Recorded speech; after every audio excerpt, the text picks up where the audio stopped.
Hi friends, നമസ്കാരം. Krishna's story ടൈമിലേക്ക് എല്ലാവർക്കും സ്വാഗതം. ശ്യാമവർണ്ണൻ കഥ കേൾക്കാം.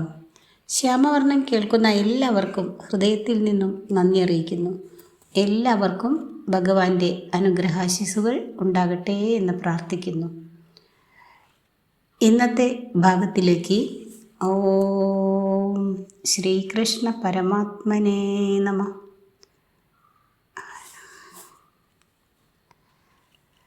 ശ്യാമിൻ്റെ പ്രതിരോധങ്ങൾ. യുദ്ധകാലം മുഴുവൻ പാണ്ഡവർക്കെതിരെ വന്ന സ്വർഗീയ ആയുധങ്ങളിൽ നിന്ന് ശ്യാം അവരെ രക്ഷിച്ചു വന്നു. ഒരു രാജാവ് അർജുനൻ്റെ നേർക്ക് വൈഷ്ണവാസ്ത്രം തൊടുത്തുവിട്ടപ്പോൾ ശ്യാം അതിൻ്റെ പ്രഹരം തൻ്റെ നെഞ്ചിലേറ്റെടുത്തു. ശ്യാം വിഷ്ണുവിൻ്റെ പുനരവതാരമാണെന്ന് അംഗീകരിച്ചുകൊണ്ട് ആയുധം ഒരു പൂമാലയായി രൂപാന്തരപ്പെട്ടു. മറ്റൊരു രാജാവ് നാരായണാസ്ത്രം തൊടുത്തുവിട്ടപ്പോൾ ആ പറക്കും ആയുധത്തിൻ്റെ മുമ്പിൽ തല കുമ്പിട്ട് വന്ദിക്കുകയും അതിൻ്റെ ശക്തിക്ക് മുൻപിൽ വിനയപൂർവ്വം സ്വയം അർപ്പിക്കുകയും മാത്രം ചെയ്യൂ എന്ന് ശ്യാം പാണ്ഡവരോട് നിർദ്ദേശിച്ചു. അതിനെ ആദരിച്ചവരെ മുറിവേൽപ്പിക്കാതെ അത് നിമിഷനേരം കൊണ്ട് അപ്രത്യക്ഷമായിപ്പോയി. അർജുനൻ്റെ നേർക്ക് നാഗാസ്ത്രം തൊടുത്തുവിട്ടപ്പോൾ ശ്യാം രഥം ഭൂമിയിലേക്ക് താഴ്ത്തി കൊടുത്തു. അങ്ങനെ അമ്പ് അർജുനൻ്റെ ശരീരത്തിൽ എങ്ങുമേ സ്പർശിക്കാതെ കിരീടത്തിൽ മാത്രം പ്രഹരമേൽപ്പിച്ചു. ഒടുവിൽ യുദ്ധം അവസാനിച്ചു കഴിഞ്ഞ് അർജുനൻ രഥത്തിൽ നിന്നും ഇറങ്ങിയപ്പോൾ ശ്യാം കുതിരകളെ മോചിപ്പിച്ചു. സാരഥിയുടെ ഇരിപ്പിടത്തിൽ നിന്ന് താഴെ ഇറങ്ങുകയും ചെയ്തു. കഴിഞ്ഞ 18 ദിവസങ്ങളായി അനേകം ആക്രമണങ്ങൾക്ക് വിധേയമായിരുന്ന ആ രഥം അയാളുടെ സംരക്ഷണത്തിൻ്റെ വലയം നഷ്ടപ്പെട്ടതും അഗ്നിനാളങ്ങളായി പൊട്ടിത്തെറിച്ചുപോയി.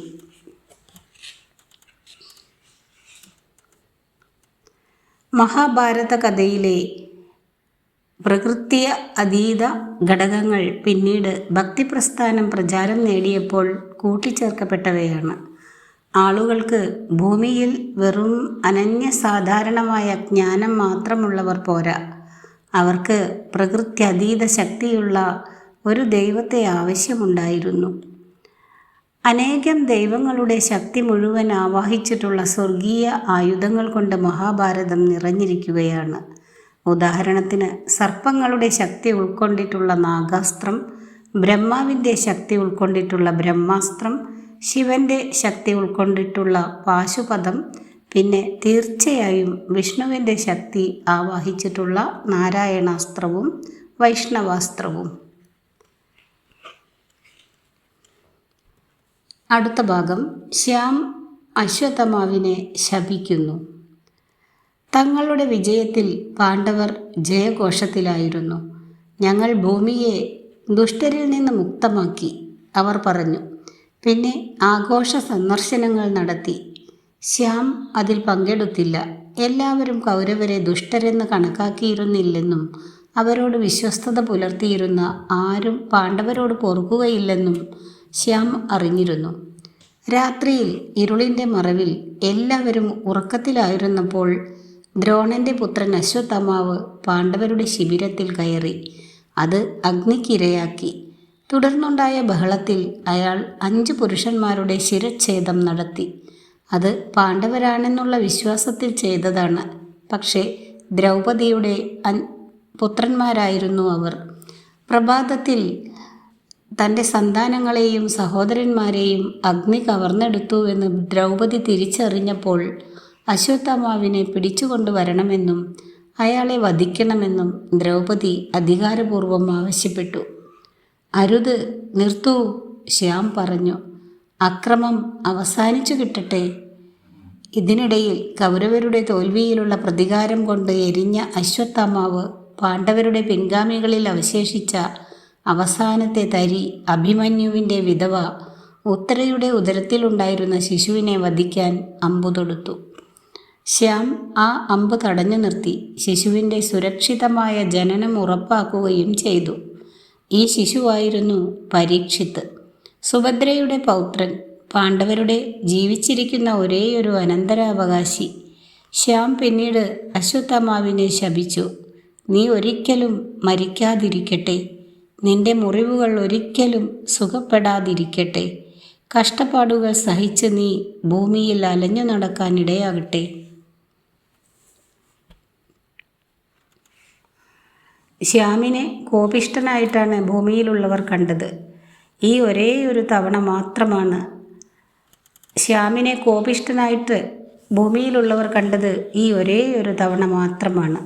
അയാളുടെ ക്ഷമയുടെ നെല്ലിപ്പലക കണ്ടതുപോലെ ആയിരുന്നു അത്.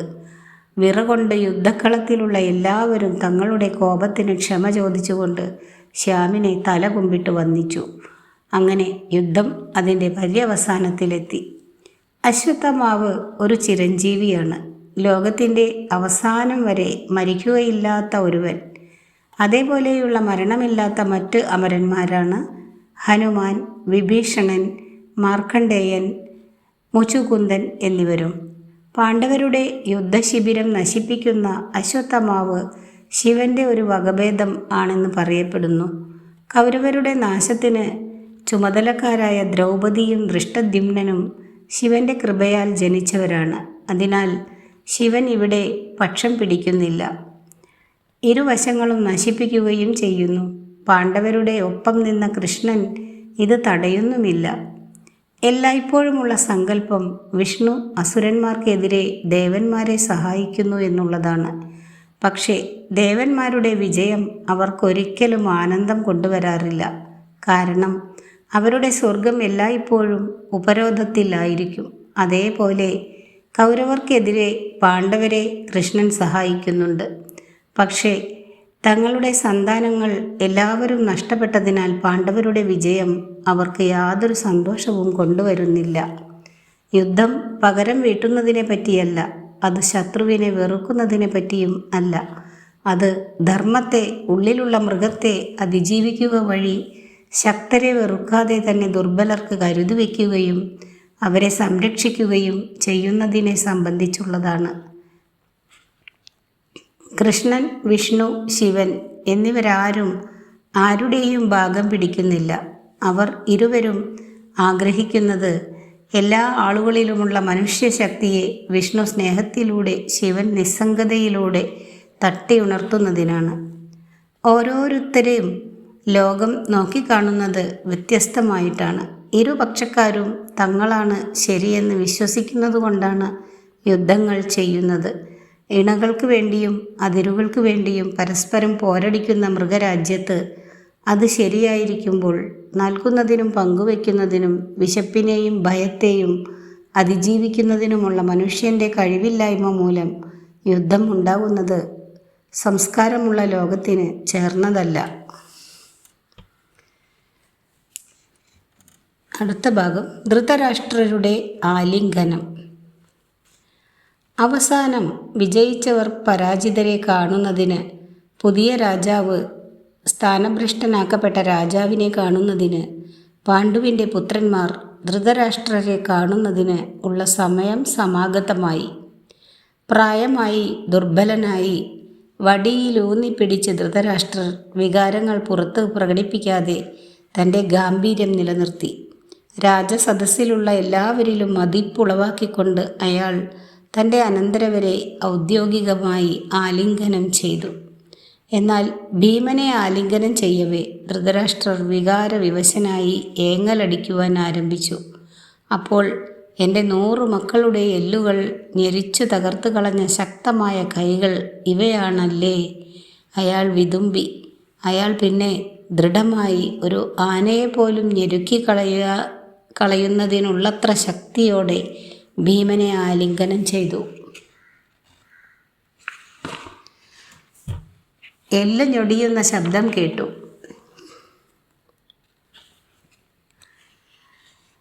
പിന്നെ എന്തോ തകരുന്നതിൻ്റെ ഉച്ചത്തിലുള്ള ഒരു ധ്വനിയും. ഓ, ഞാൻ എന്താണ് ചെയ്തത്? തൻ്റെ ആലോചനാശൂന്യമായ എടുത്തുചാട്ടത്തിൽ നാണക്കേട് തോന്നിയ ധൃതരാഷ്ട്രർ ചോദിച്ചു. എൻ്റെ മകൻ്റെ ശക്തനായ കൊലയാളിയെ ഞാൻ ഞെരിച്ചു പൊടിച്ചു കളഞ്ഞുവോ? തീർച്ചയായും അങ്ങ് അത് ചെയ്യുമായിരുന്നു, ശ്യാം പറഞ്ഞു. പക്ഷേ അങ്ങ് ഭീമനെ ആലിംഗനം ചെയ്യാനാഞ്ഞതും ഞാൻ ഭീമനെ പിന്നോക്കം തള്ളി മാറ്റി. അയാളുടെ സ്ഥാനത്ത് ഒരു ഇരുമ്പിൽ തീർത്ത ആനയുടെ പ്രതിമ വെച്ചുവല്ലോ. താങ്കൾ അയാളെ പരിക്കേൽപ്പിക്കുമെന്ന് ഞാൻ ഭയപ്പെട്ടിരുന്നു. അങ്ങ് യഥാർത്ഥത്തിൽ ചെയ്തതുപോലെ തന്നെ ഭീമന് യാതൊരു കുഴപ്പവും പറ്റിയിട്ടില്ല. പക്ഷേ ആ ഇരുമ്പ് പ്രതിമ രണ്ടായി ഒടിഞ്ഞു വീണു. ആ വാർത്ത തന്നെ ആഹ്ലാദിപ്പിക്കുകയാണോ അതോ ദ്രോഹിക്കുകയാണോ ചെയ്തതെന്ന് ധൃതരാഷ്ട്രർക്ക് തന്നെ നിശ്ചയം പോരായിരുന്നു. വെറുപ്പ്, കൊടിയ ദുഃഖം, പരാജയം എന്നിവയുടെ അനന്തര ഫലങ്ങളെപ്പറ്റി കൃഷ്ണൻ ജാഗ്രതയുള്ളവനാണ്. അയാൾ തൻ്റെ മുതിർന്നവരെ ബഹുമാനിക്കുന്നുണ്ട്. പക്ഷേ അപ്പോഴത്തെ അവസ്ഥയെപ്പറ്റി ഒരു പ്രായോഗികമായ ധാരണ പ്രദർശിപ്പിക്കുന്നുമുണ്ട്. മഹാഭാരതത്തിൽ ധൃതരാഷ്ട്രർ തൻ്റെ അതിമാനുഷ ശക്തിയുടെ പേരിൽ അറിയപ്പെടുന്നുണ്ട്. ഗാന്ധാരിയുടെ ശാപം. അടുത്തത്. മനശ്ചാഞ്ചല്യവും ക്ലേശവും കൊണ്ട് ആകുലരായി തൻ്റെ എല്ലാ സന്താനങ്ങളെയും നഷ്ടപ്പെട്ട ഒരു അമ്മയുടെ ഹൃദയം പൊട്ടിയ കോപം നേരിടുന്നതിന് മനസ്സാ തയ്യാറെടുത്തുകൊണ്ട് പാണ്ഡവരും ദ്രൗപദിയും ശ്യാമിൻ്റെ ഒപ്പം പുറമേക്ക് ശാന്തയായി കാണപ്പെട്ട ഗാന്ധാരിയെ സമീപിച്ചു. തൻ്റെ പ്രിയപ്പെട്ട പുത്രന്മാർ മരണപ്പെട്ടു പോയതിൻ്റെ ചുമതല താൻ ഏറ്റെടുക്കേണ്ടതുണ്ടോ? വിധിയെ സ്വീകരിക്കണമോ അതോ ദൈവത്തെ കുറ്റപ്പെടുത്തണമോ? തൻ്റെ വാത്സല്യഭാജനങ്ങളായിരുന്ന സന്താനങ്ങളുടെ പേരുകൾ താൻ എണ്ണിപ്പെറുക്കി പറയേണ്ടതുണ്ടോ അതോ ശ്യാമിൻ്റെ നാമം ഉരുവിടുകയാണോ ചെയ്യേണ്ടത് എന്നതൊന്നും തീരുമാനിക്കാൻ കഴിയാത്ത ഗാന്ധാരിക്ക് ശ്വാസം കഴിക്കുവാൻ തന്നെ സാധിക്കുന്നുണ്ടായിരുന്നില്ല. വിവേകപൂർവം പെരുമാറുവാൻ അവരുടെ ബുദ്ധിശക്തി ആഗ്രഹിച്ചു. പക്ഷേ അവരുടെ ശരീരം പ്രതികാരത്തിനു വേണ്ടി ദാഹിച്ചു. മൂടിക്കെട്ടിയ ശീലയുടെ ഉള്ളിൽ അവരുടെ കണ്ണുകൾ കണ്ണുനീര് കൊണ്ട് നിറഞ്ഞു. ശീലയുടെ ഉള്ളിലൂടെ അവർ യുധിഷ്ഠിരൻ്റെ പെരുവിരൽ കണ്ടു. ദുര്യോധനൻ്റെ നഗ്ന ശരീരം കണ്ടതിനു ശേഷം അവർ കാണുന്ന ആദ്യ വസ്തു അവരുടെ ദൃഷ്ടിയിൽ നിന്ന് കോപാകുലമായ നാളങ്ങൾ തെറിച്ചു വീണു. യുധിഷ്ഠിരൻ്റെ വിരൽ നീല നിറം പൂണ്ടു. ഉറക്കെ നിലവിളിക്കുവാൻ ഇഷ്ടമില്ലാത്തതിനാൽ അയാൾ തൻ്റെ നാക്ക് കടിച്ചുപോയി. സഹായത്തിനായി ശ്യാമിൻ്റെ കരത്തിൽ മുറുകെ പിടിച്ചു. താൻ ചെയ്തു പോയതോർത്ത് നാണക്കേട് തോന്നിയ ഗാന്ധാരി ദ്രൗപദിയെ അന്വേഷിച്ചു. അവളെ ആശ്ലേഷിച്ചു. നിനക്ക് നിന്റെ 5 പുത്രന്മാരെ നഷ്ടപ്പെട്ടു. നിന്റെ വേദന എനിക്ക് മനസ്സിലാകും. എനിക്ക് നഷ്ടപ്പെട്ടത് 100 പേരാണ്. നിനക്കറിയാമല്ലോ. സ്വന്തം ശരീരങ്ങളിൽ ഇന്നേ വരെ ജീവൻ ചുമന്നിട്ടില്ലാത്ത ഈ പുരുഷന്മാർക്ക് ഈ ശൂന്യത എന്താണെന്ന് ഒരിക്കലും മനസ്സിലാവുകയില്ല. ദ്രൗപദി തൻ്റെ തലമുടി കെട്ടിവെച്ചിട്ടുണ്ടെന്ന് അവർ ശ്രദ്ധിച്ചു. ഈ കേശാലങ്കാരത്തിൻ്റെ വില സത്യമായും വളരെ ഉയർന്നതാണ്. 100 കൗരവരുടെയും 5 ഉപപാണ്ഡവരുടെയും എണ്ണമറ്റ മഹാരഥന്മാരുടെയും രക്തം. പാണ്ഡവരും ദ്രൗപദിയും പോയി കഴിഞ്ഞപ്പോൾ ശ്യാമിൻ്റെ സാന്നിധ്യം ഗാന്ധാരിക്ക് അനുഭവവേദ്യമായി. എൻ്റെ പുത്രപത്നിമാരുടെ വിലാപം അവിടുന്ന് കേൾക്കുന്നില്ലേ? അവരുടെ കുട്ടികൾ കരയുന്നത് അങ്ങ് കേൾക്കുന്നില്ലേ? എൻ്റെ പുത്രന്മാരുടെ മാംസഭാഗങ്ങൾ ആ ചെന്നായ്ക്കൾ ചീന്തി കീറുന്നതിൻ്റെ ശബ്ദവും അവിടുന്ന് കേൾക്കുന്നില്ലേ? അവരുടെ കുടൽമാലകളിൽ കാക്കകളും കഴുകന്മാരും സദ്യ കഴിക്കുന്നത് അങ്ങ് കേൾക്കുന്നില്ലേ? ഇതെല്ലാം തടയാമായിരുന്നു. പക്ഷേ അത് സംഭവിക്കുവാൻ അവിടുന്ന് അനുവദിച്ചു. എന്തുകൊണ്ടാണ് അങ്ങനെ? ശ്യാം സംസാരിച്ചതേയില്ല. ഗാന്ധാരിക്ക് വിശദീകരണം ഒന്നും ആവശ്യമുണ്ടായിരുന്നില്ല എന്നയാൾക്കറിയാമായിരുന്നു. തൻ്റെ ഉള്ളിലുള്ളത് ഒന്ന് തുറന്ന് പുറത്തേക്ക് വിടുകയായിരുന്നു അവരുടെ ആവശ്യം. അവർ ഉന്മാദത്തിലെന്ന പോലെ പുലമ്പുകയും നിരർത്ഥക വാക്കുകൾ പറയുകയും ചെയ്തുകൊണ്ടിരുന്നു. ഒരു അന്ധനായ മനുഷ്യനുമായി തൻ്റെ വിവാഹം നടത്തിയ തൻ്റെ പിതാവിൻ്റെയും തൻ്റെ 100 മക്കൾക്ക് കുന്തിയുടെ 5 മക്കളെ തിരഞ്ഞെടുത്ത ഭീഷ്മരെയും ഉൾപ്പെടെ എല്ലാവരെയും തൻ്റെ ദുരന്തപൂർണമായ ജീവിതത്തിന് അവൾ കുറ്റപ്പെടുത്തി. അവസാനം അവർ ശ്യാമിനെയും കുറ്റപ്പെടുത്തി. പിന്നെ ശപിച്ചു. നീയും നിന്റെ സന്താനങ്ങളുടെ അവരുടെ സന്താനങ്ങളുടെ നിന്റെ മുഴുവൻ വംശത്തിൻ്റെയും മരണത്തിന് നിസ്സഹായനായി സാക്ഷ്യം വഹിക്കുന്നതിനിടയാകട്ടെ. യാദവ വിധവകളുടെ വിലാപങ്ങൾ നീ കേൾക്കുവാനിടയാകട്ടെ. പിന്നീട് എൻ്റെ പുത്രന്മാരെ പോലെ യുദ്ധക്കളത്തിലെ യോദ്ധാവായിട്ടല്ല, പക്ഷേ മൃഗത്തെ പോലെ ഒരു താഴ്ന്നവനായ ഗോത്രവംശജനാൽ കാട്ടിൽ വെച്ച് വേട്ടയാടപ്പെട്ട് നീ മരിക്കുന്നതിനും ഇടയാകട്ടെ. എന്നിട്ടും ശ്യാം ഒരക്ഷരം ഉരിയാടിയില്ല. പരാജിതരായ കൗരവരുടെ മാതാവിനെ അയാൾ ആലിംഗനം ചെയ്തു. എല്ലാ വിഷവും ആവാഹിച്ചു. അയാളുടെ ഇരുണ്ട ചർമ്മം കൂടുതൽ ഇരുണ്ടതായി മാറും വരെ.